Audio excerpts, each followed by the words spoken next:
भगवान विष्णु जी से नारद जी ने कहा कि धरती लोक में जो आपकी तपस्या करता है, आराधना करता है, वो तो दुख में रहता है, और जो आपका नाम नहीं लेता वो सुख में रहता है।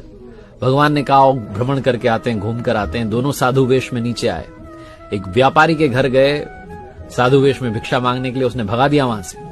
जब वहां से निकले तो भगवान ने पलट करके व्यापारी के घर की तरफ देख करके कहा कि तुम्हें और पैसा मिले, तुम और समृद्ध हो जाओ। वहां से पहुंचे एक झोपड़ी में, एक माता जी रहती थी, भगवान की पूजा करती थी। झोपड़ी के बाहर एक गाय बंधी हुई थी। जाकर के भिक्षा मांगी तो माता जी ने कहा भोजन तो नहीं करवा सकती हूँ, दूध का इंतजाम कर सकती हूँ, गाय क्योंकि मेरे पास है। दूध का इंतजाम किया, आराम से उनको आसन पे बैठाया। उसके बाद जब वहां से चले तो पलट करके भगवान ने झोपड़ी की तरफ देख करके कहा कि तुम्हारी गाय बहुत जल्दी चल बसे।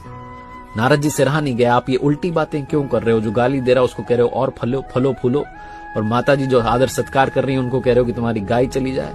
भगवान ने कहा तुम समझे नहीं, मैंने गाय चली जाए इसलिए कहा क्योंकि अंतिम समय में मैं चाहता हूं कि मेरी जो भक्त हैं, जो महिला हैं, बूढ़ी महिला हैं, ये मेरा ही स्मरण करें, गाय की चिंता ना करें कि उसका क्या होगा।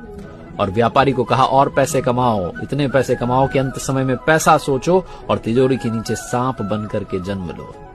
भगवान की लीला वही जानते हैं, जो हो रहा है अच्छा हो रहा है, इसे याद रखिए और प्रसन्न रहिए।